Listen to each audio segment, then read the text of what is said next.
stories all the time. I had my first ghost experience on the street. I was not a believer until something happened to me here that totally changed my mind. This is where we have that alley that weird things happen. And the next spot we're going to, I had a terrifying experience a couple of years ago.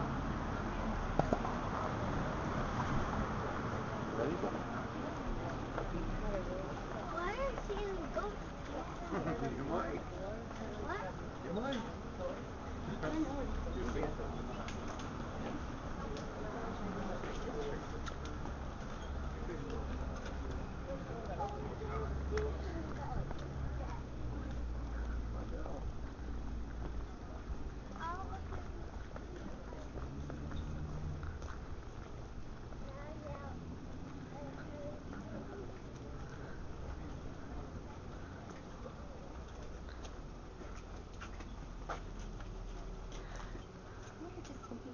Down this way if you like.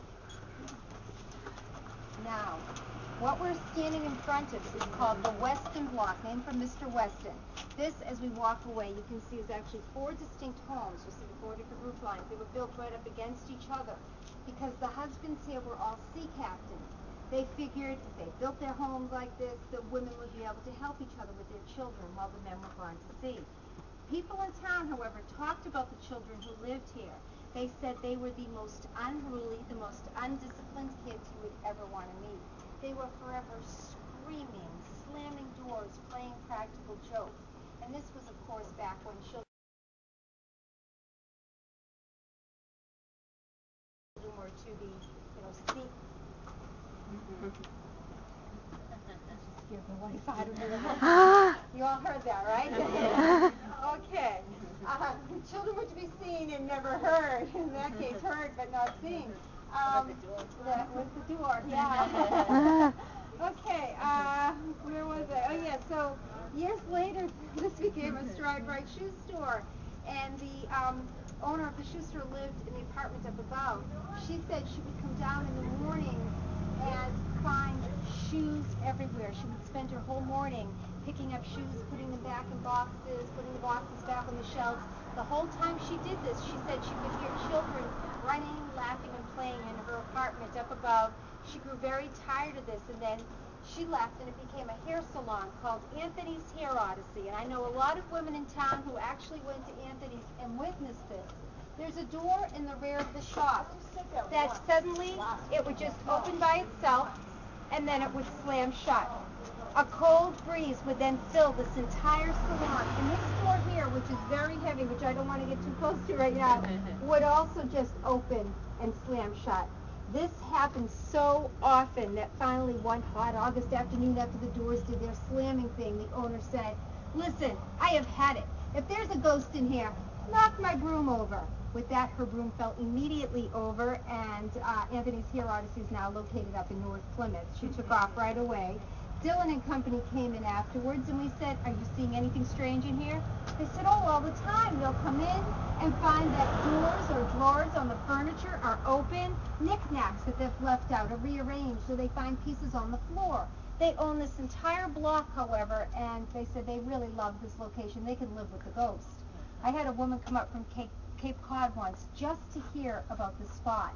She had parked right where this white car is, and she told me it was 12 o'clock in the afternoon.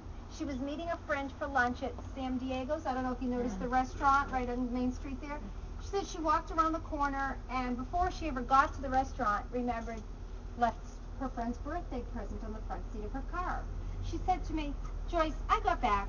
The car is still locked. The present is still on the front seat. But the wrapping paper was torn into tiny little pieces and strewn throughout her car." She said it was just the strangest thing that had ever happened to her, and she had to hear what I had to say about this place. Well, one of the strangest things that ever happened to me happened 2 years ago, June. I had a group of about 30 people that I met at the hotel. There was a reporter and a photographer with me doing a story on me. And right from the start of the tour, there was this 10-year-old boy, Michael, who kind of planted himself right up next to me. And as we'd go from stop to stop, he was telling me all about this haunted house that he lived in New York. Well, we were the first 2 to get here. I had my back to that door, and Michael was standing right where Zach is. And hadn't started to talk yet, waiting for everybody to all go on in. when all of a sudden he pointed at the door and he started to shake. And he said, "Who was that?" Boom, down he went, fainted out cold, scared the life out of all of us. His poor mother was hysterical. When he came to, she's like, "Michael, honey, what's the matter?" And he said, there was a little girl in the doorway. He said, "Little girl, what did she look like?" And he described this child wearing a long white dress, this white cap on her head, long dark hair. He perfectly described the little girl ghost that we normally see further down the street. I had never heard anybody seen her in here before. So someone in the group just said, "Michael, honey, there's just a mirror in the back of the shop. You just saw somebody's reflection in front of that." And he said, "No, I didn't. She was standing right in the door. Her hands were pressed on the glass. Her nose was flattened in it." Well, when he screamed, "Who was that?" the photographer took a picture. Now the photographer's screaming, "Look at my camera."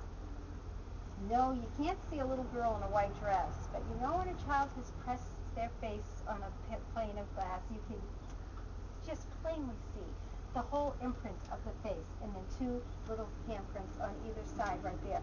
I'm telling you, scared the life out of us that night.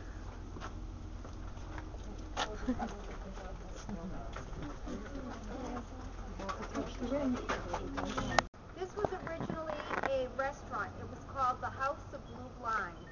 Later it became a tea shop, also called the Blue Blinds. It was owned by a woman, Miriam Goodrich. Miriam absolutely loved this house. She said she was never going to leave it. Well, I don't think she has. Miriam found out she was dying. As a last request, she asked to be cremated and buried under this rather large tree here. I don't know if you can tell, but the trunk of the tree is as large, as wide as the car that's parked in front of it. Miriam also asked that her cat be cremated and buried along with her.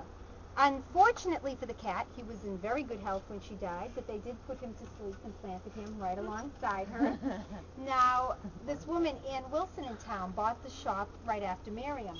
And Ann said that whenever anyone who was a friend of Miriam's came in, they would get a tap on their shoulder. They'd turn. There wouldn't be anybody behind them, but they'd get this incredibly strong smell of the perfume that she always wore. So they do believe that Miriam is still roaming the halls in there. Well, the night that I skipped the story, I got back to the hotel, I said goodnight to everyone, and this woman came up to me. She had introduced herself to me from the start, saying that she was a psychic from California. It was her first time in New England, and I said, "Yeah, I get a lot of psychics from California." And this night, she came up to me and she said, "Joyce, who's the woman with the perfume?" I said, "What?" She goes, "The woman with the perfume. She's very upset with you. She's been following you for half the tour yelling, 'Why didn't you tell them about my perfume?'" I was like, "Oh my gosh." I called everybody back. I said, "Listen, I've got one more story for you." I told everybody about Miriam and her perfume, and I promised her I will never leave her out again. I swear I just got a little whiff of perfume just then. Did you? You I had it up in Did front you? of the doorway over there. In front of the I thought it was doorway? somebody in the party though. That was weird. You can't smell it further down the street. What's wrong? I tell you, I had to wake up everybody in my house. Okay, this is the alley that I left the school group in last October. This is the Spooner House. It is a museum that is unique in the United States because it was built in 1747. The same family lived in here for over 200 years. The last resident, James Spooner, died in 1954, and he left the home to the town to be used as a museum. He lived with the furnishings that came in the 1700s, so it's an absolutely gorgeous home filled with all these beautiful things.